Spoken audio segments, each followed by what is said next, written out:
Hey, I'm Jamar from SSRB Media, and this is Jamar Versus.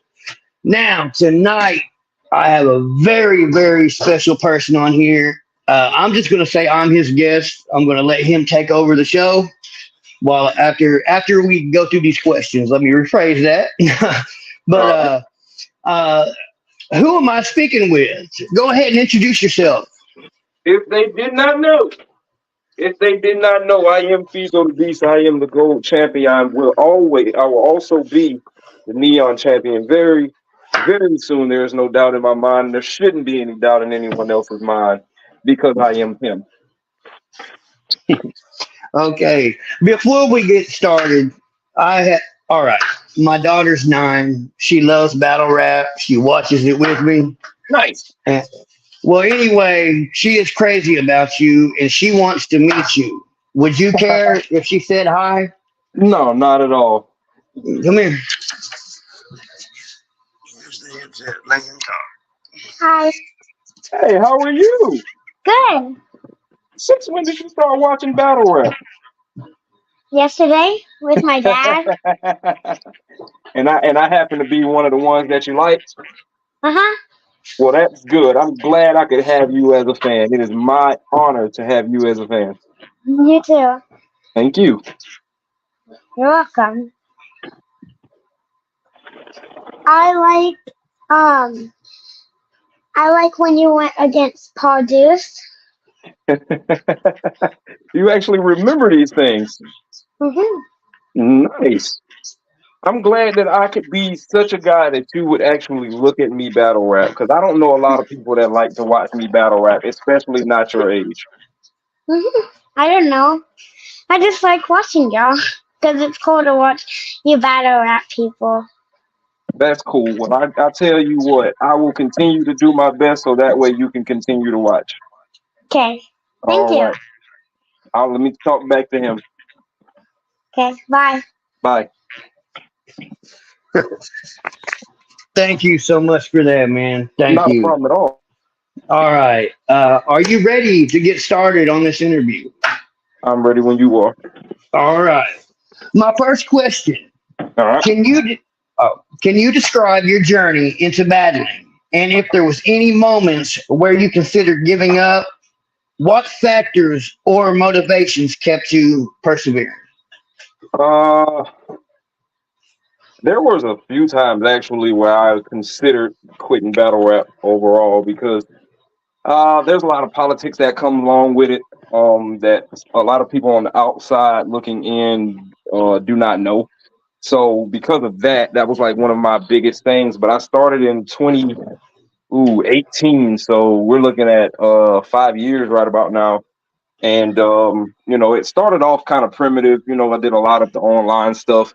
Um, I did a lot of video battles, and then it kind of turned to audio and video, and then it went to the whole live thing. And I wasn't all that great when I first started out. I mean, I have to be honest about the situation, but um, as time went on, um, we all know how aggravating Stat can be. He continued to annoy me into getting better, and I will always say this: it doesn't matter who's around. Like it was always Stat that annoyed me into getting better because I thought I had it all figured out. I can't even go back 2, 3 years right now without cringing at some of the material that I had, and it came about with him annoying me for years, kind of giving me hints and pointers on how to be better at the sport.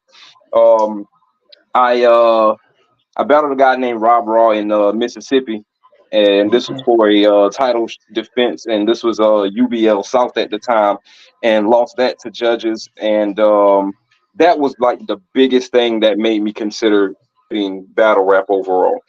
Um, I didn't like the outcome. I feel like I came and I did what I was supposed to do. I was battling a crowd, of Mississippians and his fan base and his crew. So that made things seem impossible in the moment because it's a lot that comes along with it when you talk about judgment. They look at crowd control, they look at crowd reaction, and they look at crowd interaction. So when you have when you have a grading scale that involves a lot of the crowd, when the crowd it either doesn't want you to or doesn't expect you to win, then you come out the way that I did. So me traveling all the way to Mississippi from South Carolina, that made things a little tough as far as pulling out a win, even though I will never tell anybody that I think I lost that battle, because I honestly do not believe that I lost that battle. But it went the way that it went, and I went on a little hiatus. I want to say about 8 or 9 months where I didn't even try to battle. You know, I didn't really care to battle. I didn't really watch battle rap at all. One of the things that a lot of people don't realize is that battle rap can be very exhausting. So I took a step away from it, rethought my game plan, and revamped myself. You know, I took all of the criticism that was given to me, and I remembered a lot of what Stat was telling me about, you know, what I needed to do in order to be good at this, if not great. And I put that into my material. I joined the tournament.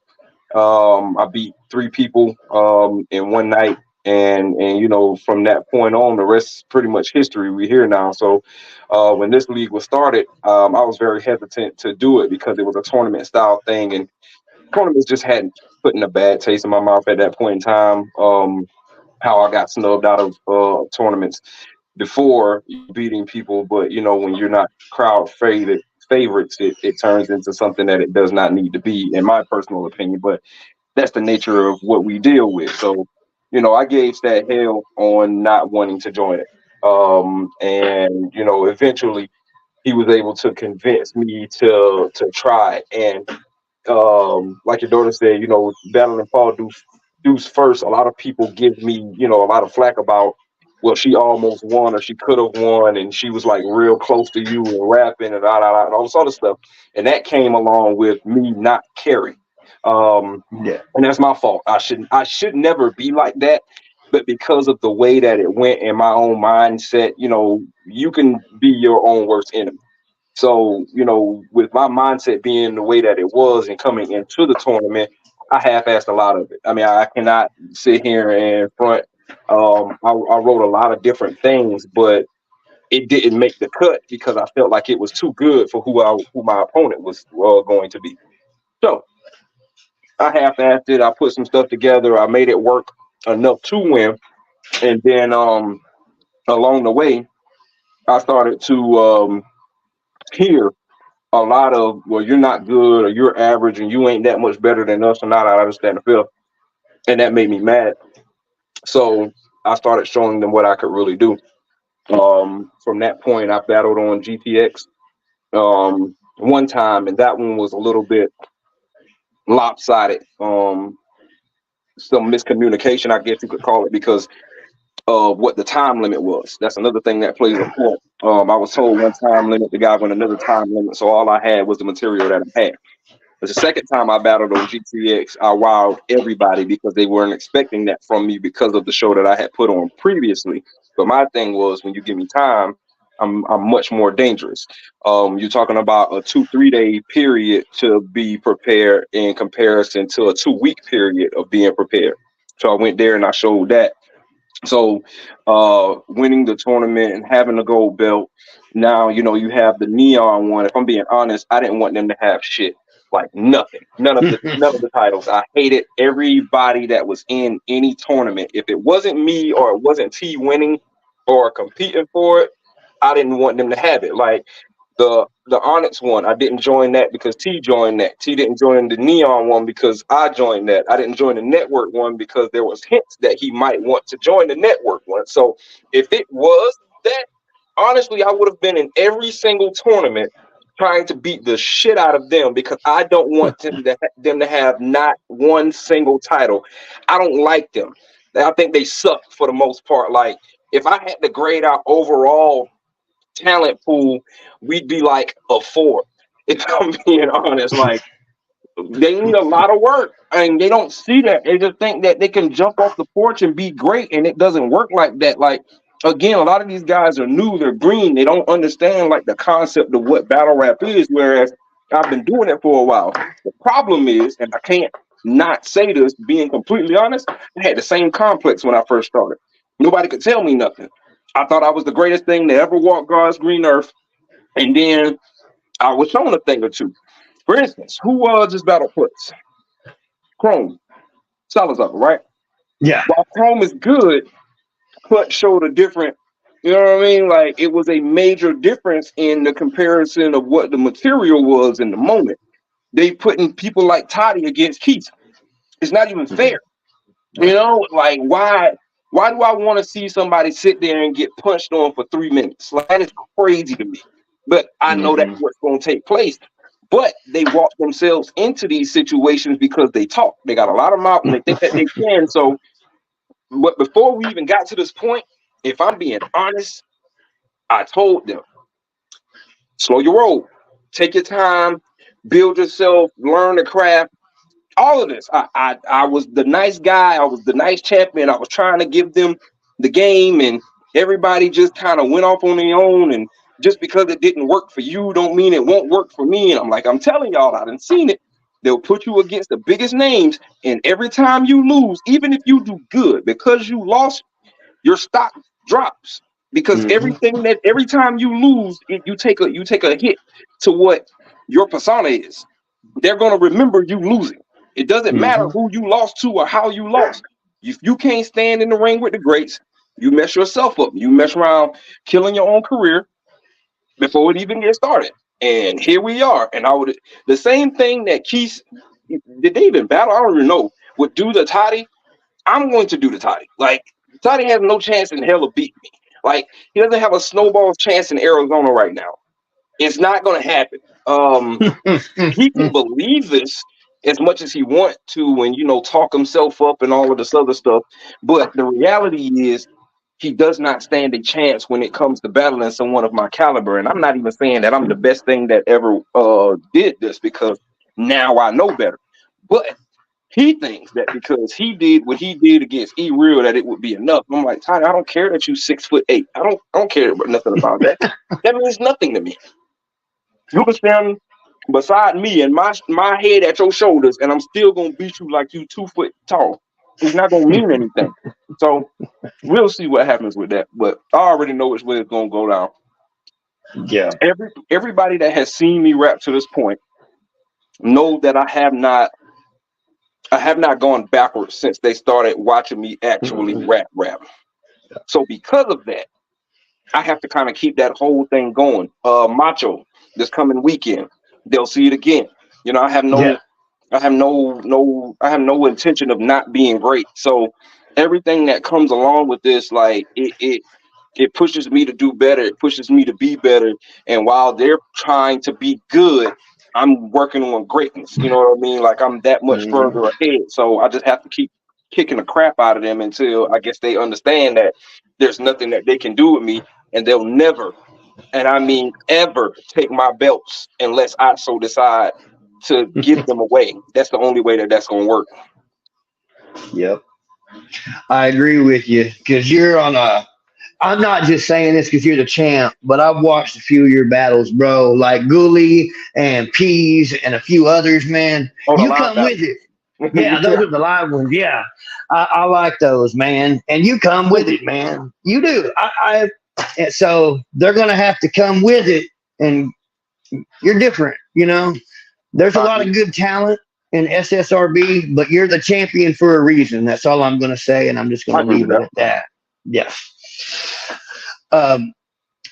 You have undergone various transformations in terms of your reputation, both positive and negative.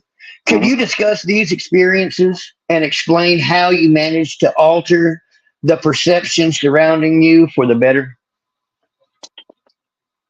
Overall, I would have to say putting my pride aside. That's the hardest thing I think I've ever had to do in any situation that I would have to do in battle rap. I had to be able to put my pride aside so that somebody can tell me something.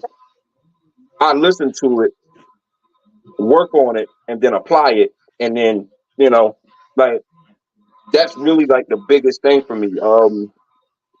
As far as adversity, like, okay, so I know a lot of people don't know, and I never really released the information, but at one point in time, I was shooting for a Crucible, I did everything they asked me to do twice, actually. And on one of them, I actually got a response back via email telling me that, they like what I do and they was going to see what area I was in. And never heard anything back from this person. So that in itself is kind of a damper, if you will, because when you have that, that bit of information from somebody who's doing the recruiting, and then they turn around and then don't follow up with you, that poses a problem. It's just like a job. Like if they say, okay, well, you're hired, and then you never get a start date, it's gonna make you go a little bit crazy or whatnot. But that was one of the biggest things I think that took place with me. But I continued to keep at least my ear to what battle rap was doing in the moment. Watching, still critiquing my style. I took a few battles.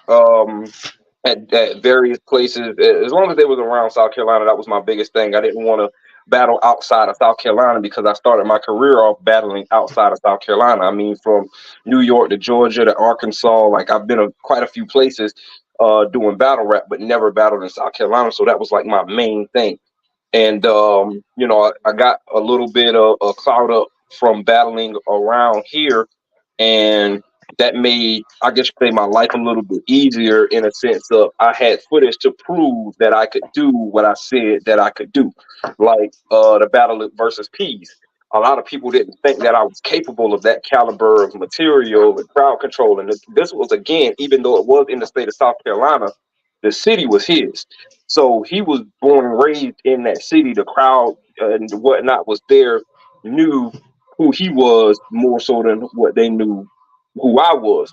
So I knew what I was walking into. I think the only difference was he was a somewhat of a newer guy when it came to battle rap, but he was one of those guys that was good right out the gate. Mhm. And you run into those anomalies every now and again. He was one of those, and me being able to beat him at his in his own hometown and on his home league as well, Mhm. made a very big and I mean that's a substantial difference. But even after that, I was still skeptical about continuing, battle rap. But one of the biggest things I think that kept me going was a sacrifice that my brother made for me to even start in battle rap. And I know a lot of people don't know, what that backstory is. Some do, but a lot don't. And I don't want to go into too much detail, but I will say he made a sacrifice, and I mean a substantial sacrifice, in order for me to battle my very first time live. So that means something to me. And when I remember, the actions that was taken, I had to get off my high horse and say, I'm not doing this just for me. And then, along the way, it was like more so my fan base started picking up to where people telling me, it doesn't matter what card I see you on, I'm gonna be here, or I'll cop the video on demand, or whatever it is. If I see your name on a card, I'll be there to support you. Is basically what was going on. So that made, a major difference. It helped me, along the way, to say that I want to continue to do this. And then one of the biggest things is being recruited by RBE in their intake process. RBE being like one of the major stages of battle rap, well known for having, major battlers on their platforms. What would you call it? Growing, and there's another word for it, developing their talent Yeah. out there. So when I entered, I used, they say send a link of your best battle or whatever, and it had to be within a certain time frame. Like you couldn't send them something from like 2-3 years ago. So sending them a recent battle, and the lady gave me, her rundown of what was expected, and also what I needed to do to remain relevant. So I said, okay, well, we'll do that. And then, got accepted on that platform, which, it hasn't happened yet as far as me battling on the platform, because everything takes time. I'm working around this schedule and working around their schedule as well, because they had, previous things locked in already. So it's just a waiting game right now. But that's another one of the big things that kept me going. Okay. All right. As you joined the SSRB, please elaborate on how you achieved 2 championship belts, and how it has influenced the roster. Additionally, what is your viewpoint on the roster as it stands currently? We can split that up and you answer the first part, if that's all right with you. That's like a 2-part question. As you join the SSRB, please elaborate on how you achieved 2 championship belts and how it has influenced the roster. Just for correction, I haven't won the second one yet, but I plan on it. The neon one. Mhm. I still gotta beat Macho, and then I have to battle the Chrome Salazar guy. No, not him. It's a different guy. Pacemaker. I gotta battle Pacemaker. Oh, Yeah. For since he already advanced on.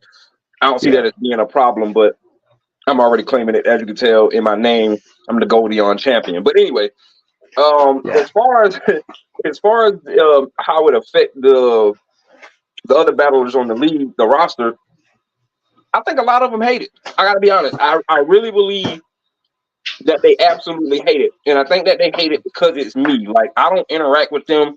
I used to, and then it came to where I didn't care to interact with them anymore. Like, I went down that whole rabbit hole of how I tried to teach them stuff, and how did the old folks say, they got too big for their britches. So I stopped caring. Everything that came after that, I don't care. I'm gonna be a jerk. I'm gonna be an asshole. You can call me whatever the fuck you want. I don't care. I'm not going to encourage any type of talking to me. I treat them like peasants. So because I treat them like peasants, I'm sure that they hate that it's me. Anybody that beats me, if they can beat me, I'll never hear the end of it. But that's also motivation for me, because I've already stepped foot into this. Like, I'm knee deep in at this point. It's 1 foot in the fucking grave at this point. So if I do lose to anybody, I know I'll never hear the end of it. But that's also, like I said, that's motivation for me to continue whipping ass, taking names, and winning and grabbing these championship belts so I can hang it over their head. Hold on, like so. I just want to be able to hang it over their heads while they sit there and look at me in absolute disgust, and I just sit there and laugh in their faces and continue to not engage with them, to not talk to them, to not respect them as battle rappers, like, at all. To me, they fucking suck. Like, I don't know how else to put it. There's not another word that I can put to that besides them being losers collectively, and they can't do nothing with me. There's quite a few, and by few I mean, like, there's quite a little bit of them that could actually do something with me, and the ones that think that they can't. The ones that try can't. The ones that could, they don't even try. It's a level of respect, I believe. That's how I feel about it. It's just a level of respect. They allow me to continue to do what it is that I do. If they so ever choose to step foot in front of me, we'll handle that business then. But it's always the ones that have no chance in hell at beating me that want to say what they gonna do with this. What happened with E-Real? E-Real said he was gonna beat Toddy, and then and this was in person where I went down to Mississippi to pick this up. E-Real said that he was gonna beat Toddy, and then I was next, and he was gonna take this. Now, here we are, months later. E-Real does not have this title.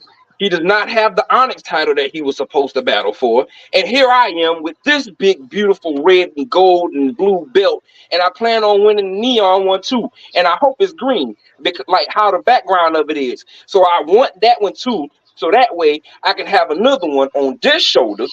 And then I can definitely piss them off even more. Like, that's the whole game plan. So for me, I want to battle, and I don't know if this will be respected, but I hope so. But I want to battle for the neon championship first. So I can come back and beat Toddy with 2 belts, not just one, but 2 belts I want to walk into the building with and brag. Just keep it right out of their reach. Nobody can touch it. Don't even look at it. You know what I'm Right, don't even look at it. Don't put this direction, because no, you can't have it. You can't touch it. You're not going to beat me. I'm going to be the most untouchable champion SSRB has ever seen. And that's crazy because I'm the first champion, but I'm also going to be the only one that treats people the way that I treat them and make sure that they know that they are beneath me. This is the real, the bottom line of it is I need them to understand that they are beneath me. Until somebody proves otherwise, that's exactly how I'm going to treat them. I'm going to be the mixture of The Rock and Stone Cold and Vince McMahon all wrapped into one. Not to mention Shane McMahon, because he was another one that thought he could not be touched. That's me right now. All those mixed into one. And Booker T, that's got to be another one, like King Booker T. Because at that point, he was over everybody in his mind. You could not address him any type of way. You had to address him as King Booker. Now they got to address me as King Phezzo. Hey, I like that. Hey, you forgot Roman Reigns. Roman Reigns as well. Yep. Just saying. He's had that on going on 3 years now, so you're on that type of run. I'm working on it. Yeah. Hey man, you can do it. You will do it. I'll put it that way. Because like you're talking right now, yeah, I'm just gonna leave it at that. You're gonna do it. All right. Additionally, what is your viewpoint on the roster as it stands currently? What do you think of it right now? I think they all need to take a few months and reevaluate themselves and then come back and try it again. And I really feel like they should come in with, and I don't believe it should be a shots fired type video. It should be more so of I don't want to call it a tryout video either, but just something to show us where you elevated from at this point to this point. That's really where I'm seeing it, because nothing that they do is impressive to me. You know, like they'll sit in the little group chat where it's safe at, and they'll talk, and you know, they'll back and forth with this, that, and the fifth, and all of this other stuff. None of this stuff happens in the regular group, in the main group where it should happen at. They say, what are we talking about in the group chat? That's why I don't like to engage with them, because they sit there and they hold hands in the group chat and they got friends and all of this. And if somebody tell them that they suck, they wrong. And then somebody tell them that they did good, they best friends. And then everybody collaborate against each other to say, well, he said I was good, and so I'm going to tell him that he good. And now we're friends together. And then we're going to tell this other guy that he's good. And then he's going to come over here and tell us that we good. And now we got a group. And look, all of our group sucks, but we'll never say it out loud because we want everybody to believe that we're good. Hashtag no filler. And be just garbage overall. Like, your best person sucks. Like, he absolutely sucks. I'm sorry, but Toddy is garbage, bro. Like, not garbage, but garbage. He is like the fancy version of garbage. Like, what are we fucking talking about? Why is it him? Why did he create a group? Why wasn't he recruited to a group? Why do we need groups? That's my question. Why do we need groups? Yeah. What's up? So that's how I feel about the current roster as it stands right now. It's a bunch of losers. Let me elaborate on losers. Losers. They lost. Everybody on the roster, except me, have lost. I like what you said about groups. There is only one group I mess with, and it just has 2 members. That's all I'm going to say. And that's not even really a group. It's like a tag team. But anyway, your upcoming opponent for the SSRB Gold or Championship is Toddy. Here we go. And the match will consist of 3 rounds. How well prepared are you for this challenge? Like right now? Yeah, like how are you prepared for it? Or how about this? How are you preparing for it? At the moment, I'm not. I mean, chicken. Yep. Damn, I'm sorry. That's cracking me up.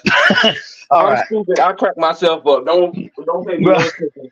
Okay. hey, I like this interview so far. All right. Okay. So I'll give you this. I'll tell you how I would prepare or will Okay. prepare when the time comes. Because this probably won't be until like next year sometime or some shit like that. Yeah. Yeah. So I take it depends on how far out it is and what type of heads up I get as far as, how far out it is. Um I'll take like a week of just watching battle rap. I don't listen to Hmm. music. I barely watch any TV. If I do watch TV, it's super late at night, right before I go to sleep, something to fall asleep to or whatever. Yeah. And that's about it. Throughout this week, I'm writing whatever comes to mind, Okay. which is usually a rough draft, but by the end of the week, I don't like it anymore. So then the following few days, I'm locked in. I do nothing but writing, and I mean, I need complete silence. I'll drive to work, no music. From work, no music. It's just dead silence, and I'll sit and I'll write. If it gets tough, which in this instance I doubt it will, because I had this insane spurt of material that came to me during. Oh, this was before the first round. So I was supposed to battle Mastodon. Throughout that time of writing for Mastodon, I wrote about. Okay, so I wrote for Ray Chris, I wrote for Toddy, and I had a feeling that it would be Macho that I would have to battle. And this was during the whole brand wars thing. So this is how my prep goes. Because I knew how it was going to go, I'm already preparing for everybody. I'm writing for each one of these people. And not a lot of people can do this. And this is the first time that I've ever done it. But in that moment, like I said, I had a crazy spurt of material that just kept coming to me. So during that time, I was writing so much that it was like, okay, well, this will go here, this will go here. Well, let me focus on this one because I got a lot flowing for Toddy, and let me focus on this one because I got a lot flowing for Ray Chris. Let me focus on this one because I got a lot flowing for Macho. Da da da. Like it literally went like it was like Tetris, and they all just fell into place. So Okay. that's really my game plan when it comes to writing. Like it, I have to take the time out to cut off all outside distractions. It doesn't matter what it is. I have to think about work. Like if I'm sometimes at random, if I'm at work and I'm not really doing a whole lot, then I'll get, some type of motivation and then I'll write like that. But for the most part, I'm here. Let's say it gets tough. I pace back and forth. Phone off, everything. I just pace back and forth, pace back and forth, pace back and forth. And then I'll start if a word comes to mind, I say as many rhyming words as I can possibly think of in that moment. So let's say the word was window, and I'm like Winslow or Hilo, and a lot of them don't really make sense either that I come up with. I make sure that I get all of the stupid stuff out because if I can make up a word, then that means I can find another word that rhymes with the word that's actually a word. So I do that as I pace. If the pacing does not work, this is my final fucking way of doing things. So we've already went through riding in silence and pacing. The third and final boss, the stage, when I need to crack a code, and I know a lot of them don't know what the fuck this means when I say crack a code, and I'm not going to explain it to them because they suck. But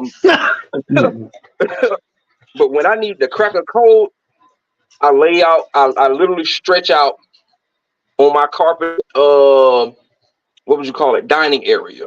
I just stretch out and I lay there in complete silence. And everything that ran through my mind previously, I run it back from the top. And then sometimes it gets mixed and jumbled up. And this can take hours to come up with one bar. This has happened to me. This has actually happened not yesterday. What today? Tuesday. This happened to me Sunday. Sunday I was writing, and I could not crack the code to this fucking bar to save my life. And I just laid there, and I laid there for like an hour. And then all of a sudden it came to me. And when it came to me, I jumped up. And this is what it sounded like. Hold up. Holy shit! I fucking did it! Like, that's how it happens. That's exactly how it happens from the other side. Like, so that's how my mind works, and that's how I prep for it. Now, once you got your material, now we got to go and construct it. So for him, I'm going to construct every single round differently. I got a round about this, I got a round about this, and I got a round about that. None of them are angles. This is the fun part about it. A lot of people like to formulate their rounds off of angles. I'm not an angler, but I will punch you to sleep. So I find ways, and I mean like new and inventive ways, and I like battles like this for one reason. It's not because he's good. It gives me the chance to try new shit out. You know, you ever like see those games or like even in wrestling, they don't try out new moves against like the greatest wrestlers. They try it out against the losers. Like that's when you want to try your new stuff out, your new moves or whatnot. Like that's how it happens. So that's how I'm going to do this too. I have a few new things that I want to try. This is how you continue to elevate what it is that you do in really in anything. You have to be versatile when it comes to what it is that you do. So I'm going to try a few things out when it comes to this. And the other fun part about it is he's like a foot taller than me. So this is going to be great that I get to talk up to somebody, and it's going to make him look like a kid to me. Like, because to me, he's a kid. I mean, he really is. I'm old enough to at least be his uncle at this point. So I'm going to make him look like a little child out there. So yeah, it's going to be a little bit different. That's how the writing process works. Once we get the construction down, I normally have it done a week prior to the actual battle.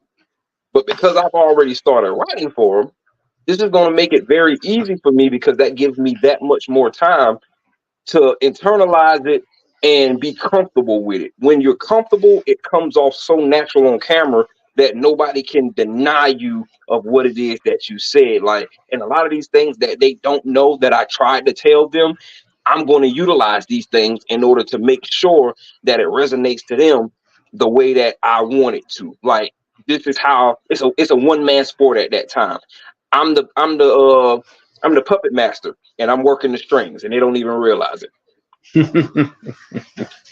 I like that. Okay.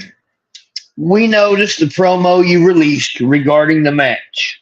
Are you feeling any pressure to perform? And if so, how do you handle it? But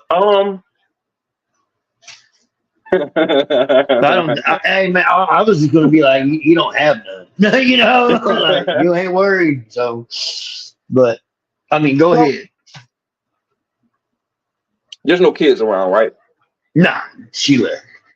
All right.